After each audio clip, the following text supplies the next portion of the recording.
నమస్తే, welcome to 929 TV. నేను ప్రియాంక. తమిళనాడు ముఖ్యమంత్రి సి జోసెఫ్ విజయ్ అవినీతిపై తన మంత్రులకు, ప్రభుత్వ యంత్రాంగానికి గట్టి హెచ్చరిక జారీ చేశారు. తన ప్రభుత్వంలో అవినీతి, లంచాలు, అధికార దుర్వినియోగానికి పాల్పడిన వారికి ఎలాంటి రెండో అవకాశం ఉండదని ఓ ప్రకటనలో స్పష్టం చేశారు. ప్రజలకు పారదర్శక, జవాబుదారీతనంతో కూడిన పాలన అందించడమే ప్రభుత్వ లక్ష్యమని పేర్కొంటూ అవినీతిపై జీరో టాలరెన్స్ విధానాన్ని మరోసారి ప్రకటించారు. ఏ ప్రభుత్వం అధికారంలోకి వచ్చినా అవినీతిని నిర్మూలిస్తామని చెప్పడం సాధారణమే. కానీ అధికారంలో ఉన్న సమయంలో సొంత పార్టీ నాయకులపై వచ్చిన ఆరోపణల విషయంలో ప్రభుత్వం ఎలా స్పందిస్తుంది అన్నదే అసలు పరీక్ష.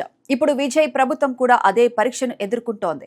ఒకవైపు అవినీతిపై కఠినంగా వ్యవహరిస్తామని చెబుతూనే మరోవైపు సొంత పార్టీకి చెందిన నాయకుడిపై వచ్చిన ఆరోపణల నేపథ్యంలో పార్టీ నుంచి చర్యలు తీసుకోవడం ద్వారా అవినీతిపై తన వైఖరి ఎలా ఉండబోతోందో సంకేతాలిచ్చే ప్రయత్నం చేసినట్లు కనిపిస్తోంది.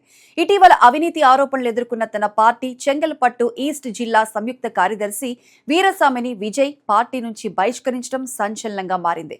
సోషల్ మీడియాలో లంచం తీసుకుంటున్నట్లు ఆరోపణలు వచ్చిన వీడియో వైరల్ కావడంతో రాజకీయ విమర్శలు వెల్లువెత్తాయి. దీంతో పార్టీ ప్రాథమిక సభ్యత్వంతో పాటు అన్ని పదవుల నుంచి ఆయన తొలగించారు. అనంతరం పోలీసులు కూడా ఆయనను అరెస్ట్ చేశారు. అయితే వీరస్వామి మాత్రం ఇదంతా ప్రతిపక్షాల కుట్ర అని ఆరోపిస్తున్నాడు. ఈ వ్యవహారంపై ప్రస్తుతం పోలీస్ విచారణ జరుగుతోంది. ఇక్కడే విజయ్ తీసుకున్న చర్యకు రాజకీయ ప్రాధాన్యత ఏర్పడింది. ఆరోపణలు ఎదుర్కొన్న వ్యక్తి తనపై వచ్చిన ఆరోపణలను ఖండించడం సహజమే. అవి నిజమా కాదా అన్నది దర్యాప్తులో తేలాల్సి ఉంటుంది. అయితే ఒక రాజకీయ పార్టీగా ఆరోపణలు వచ్చిన వెంటనే ఎలాంటి చర్య తీసుకుంటుంది అన్నది ప్రజల్లో ఆ పార్టీపై ఉన్న నమ్మకాన్ని ప్రభావితం చేస్తుంది. ఈ నేపథ్యంలో విజయ్ పార్టీ నుంచి వీరస్వామిని తొలగించడం ద్వారా అవినీతి ఆరోపణలను తేలిగ్గా తీసుకోబోమనే సందేశాన్ని ఇవ్వాలని ప్రయత్నించినట్లు కనిపిస్తోంది. అయితే ఇలాంటి చర్యలు కేవలం పార్టీ పరమైన సస్పెన్షన్ లేదా బహిష్కరణతో ఆగిపోకుండా నిష్పక్షపాత దర్యాప్తు, చట్టపరమైన చర్యలు, న్యాయపరమైన ప్రక్రియ వరకు కొనసాగితేనే అసలు ఫలితం కనిపిస్తుంది. లేకపోతే అవినీతిపై జీరో టాలరెన్స్ అనే మాట కూడా రాజకీయ నినాదంగానే మిగిలిపోయే ప్రమాదం ఉంటుంది. అధికారంలోకి వచ్చినప్పటి నుంచే పారదర్శక పాలనకు ప్రాధాన్యం ఇస్తున్న విజయ్ అవినీతిపై రాజీ పడబోమనే సంకేతాన్ని వరుస చర్యల ద్వారా ఇస్తున్నారు. ప్రజల సహకారంతోనే అవినీతిని పూర్తిగా నిర్మూలించగలమని ఆయన పదే పదే చెబుతున్నారు. ఈ క్రమంలో మొన్న కరూర్లో ఇటీవల నిర్వహించిన ప్రజాసభలో మాట్లాడుతూ తన ప్రభుత్వంలో అవినీతి, లంచాలు, అధికార దుర్వినియోగానికి ఏమాత్రం తావుండబోదని తేల్చి చెప్పారు విజయ్. విజయ్ మాటల్లో మరో ముఖ్యమైన అంశం కనిపిస్తోంది. అవినీతి కేవలం రాజకీయ నాయకుల వల్లే జరుగుతోందని కాకుండా ప్రభుత్వ యంత్రాంగం, ప్రజలు, అధికార వ్యవస్థ మొత్తం కలిసి పనిచేసినప్పుడే అవినీతిని అరికట్టగలమనే దిశగా ఆయన మాట్లాడుతున్నారు. ఒక ప్రభుత్వ ఉద్యోగి లంచం అడిగితే ప్రజలు భయపడకుండా ఫిర్యాదు చేయాలి. ఒక రాజకీయ నాయకుడు అధికారాన్ని దుర్వినియోగం చేస్తే పార్టీ చర్యలు తీసుకోవాలి. ఒక మంత్రి లేదా ప్రజా ప్రతినిధిపై ఆరోపణలు వస్తే దర్యాప్తు సంస్థలు నిష్పక్షపాతంగా విచారణ జరపాలి. ఈ 3 స్థాయిల్లో వ్యవస్థ పనిచేసినప్పుడే అవినీతిపై నిజమైన నియంత్రణ సాధ్యమవుతుంది.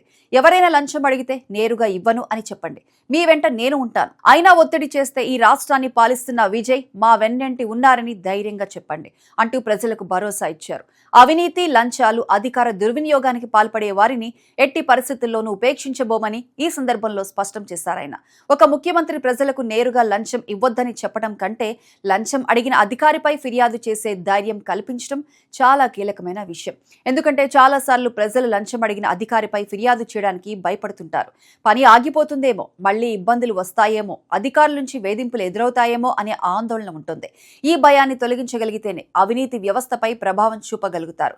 అందుకే ప్రజలకు ప్రభుత్వం అండగా ఉంటుందని విజయ్ చెప్పడం ఒక రాజకీయ సందేశంతో పాటు పరిపాలనా పరంగా కూడా కీలకమైన అంశంగా మారింది.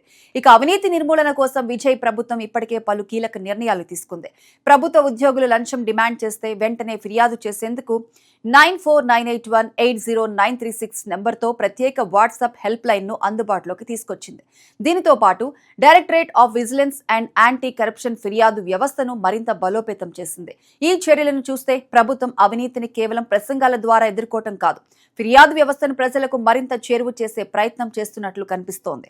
అయితే ఒక హెల్ప్ లైన్ ఏర్పాటు చేయడం మాత్రమే సరిపోదు. ఆ నెంబర్కు వచ్చే ఫిర్యాదులపై ఎంత వేగంగా స్పందిస్తున్నారు, ఫిర్యాదు చేసిన వ్యక్తికి రక్షణ కల్పిస్తున్నారా, ఆరోపణలు నిజమని తేలితే ఎంత వేగంగా చర్యలు తీసుకుంటున్నారు, కేసులు ఎన్ని నమోదవుతున్నాయి, ఎంతమంది అధికారులపై చర్యలు తీసుకున్నారు అనే అంశాలపైనే అసలు విజయాన్ని అంచనా వేయాల్సి ఉంటుంది. అవినీతి వ్యతిరేక వ్యవస్థకు ప్రజల్లో నమ్మకం రావాలంటే ఫిర్యాదు చేసిన తర్వాత చర్య జరుగుతుందనే నమ్మకం కలగాలి. అంతేకాదు రాష్ట్రంలోని అన్ని ప్రభుత్వ కార్యాలయాలు, ప్రభుత్వ రంగ సంస్థలు, బోర్డులు, కార్పొరేషన్లో లంచం ఇవ్వటం, తీసుకోవడం రెండూ నేరాలే. అనే హెచ్చరిక బోర్డులు తప్పనిసరిగా ఏర్పాటు చేయాలని ప్రభుత్వం ఆదేశించింది. అదే సందేశాన్ని అన్ని ప్రభుత్వ వెబ్సైట్లోనూ ప్రదర్శించాలని, నేరుగా directorate of vigilance and anti corruption ఫిర్యాదు లింకును అందుబాటులో ఉంచాలని సూచించింది. ఈ చర్యల అమలును పర్యవేక్షించేందుకు ప్రత్యేక మానిటరింగ్ బృందాలను కూడా ఏర్పాటు చేసింది. మరోవైపు అవినీతిని అరికట్టడం అనేది కేవలం ముఖ్యమంత్రి లేదా ప్రభుత్వ బాధ్యత మాత్రమే కాదు. ప్రజలు కూడా లంచం ఇవ్వకుండా ఉండాలి. అధికారులపై ఒత్తిడి వచ్చినప్పుడు ఫిర్యాదు చేయాలి. రాజకీయ నాయకులు తమ అనుచరులు తప్పు చేసినప్పుడు వారిని కాపాడకుండా చట్టానికి అప్పగించాలి. అధికారులు కూడా రాజకీయ ఒత్తిళ్లకు లొంగకుండా నిష్పక్షపాతంగా వ్యవహరించాలి. ఈ 4 అంశాలు కలిసినప్పుడే అవినీతి నిర్మూలన సాధ్యమవుతుంది. లేకపోతే ఎంతటి కఠినమైన ప్రకటనలు చేసినా అవినీతి వ్యవస్థలోని లోపాలను పూర్తిగా తొలగించడం కష్టం. అందుకే విజయ్ ప్రభుత్వం తీసుకుంటున్న చర్యల్లో అత్యంత కీలకమైన అంశం వాటి అమలు. మొత్తంగా చూస్తే తమిళనాడు ముఖ్యమంత్రి విజయ్ అవినీతిపై తీసుకుంటున్న వైఖరి ఇప్పుడు రాజకీయంగా కూడా ఆసక్తిని రేపుతోంది. ఒకవైపు తన ప్రభుత్వంలో అవినీతి, లంచాలు, అధికార దుర్వినియోగానికి రెండో అవకాశం ఉండదని చెబుతున్నారు. మరోవైపు సొంత పార్టీకి చెందిన నాయకుడిపై అవినీతి ఆరోపణలు రావడంతో పార్టీ నుంచి బహిష్కరణ వేటు వేశారు. ప్రజలు లంచం ఇవ్వకుండా ధైర్యంగా ఎదిరించాలని పిలుపునిస్తున్నారు. ఫిర్యాదుల కోసం ప్రత్యేక వ్యవస్థలను ఏర్పాటు చేస్తున్నారు. ప్రభుత్వ కార్యాలయాల్లో లంచం ఇవ్వడం, తీసుకోవడం 2 నేరాలనని హెచ్చరికలు ఏర్పాటు చేస్తున్నారు. ఇవన్నీ చూస్తే విజయ్ ప్రభుత్వం అవినీతి విషయంలో ఒక ప్రత్యేకమైన రాజకీయ ముద్ర వేయాలని ప్రయత్నిస్తున్నట్లు కనిపిస్తోంది. అయితే రాజకీయంగా ఈ విధానం ఎంతవరకు విజయవంతమవుతుంది? పార్టీ నాయకులపై వచ్చిన ప్రతి అవినీతి ఆరోపణ విషయంలోనూ ఇదే కఠిన వైఖరి కొనసాగుతుందా? అవినీతి ఆరోపణలు ఎదుర్కొంటున్న వ్యక్తి ఎంత పెద్ద పదవిలో ఉన్నా చర్యలు తీసుకుంటారా? ప్రజలకు ఇచ్చిన మీ వెంటే నేను ఉంటాను అనే హామీని పాలనలో ఎంతవరకు అమలు చేస్తారు అన్నది రాబోయే రోజుల్లో తేలాల్సి ఉంటుంది. అప్పుడే విజయ్ ప్రకటించిన జీరో టాలరెన్స్ విధానం ఒక రాజకీయ ప్రకటనగానే మిగిలిపోయిందా, లేక తమిళనాడు పాలనా వ్యవస్థలో నిజమైన మార్పుకు నాంది పలికిందా అన్నది స్పష్టమవుతుంది.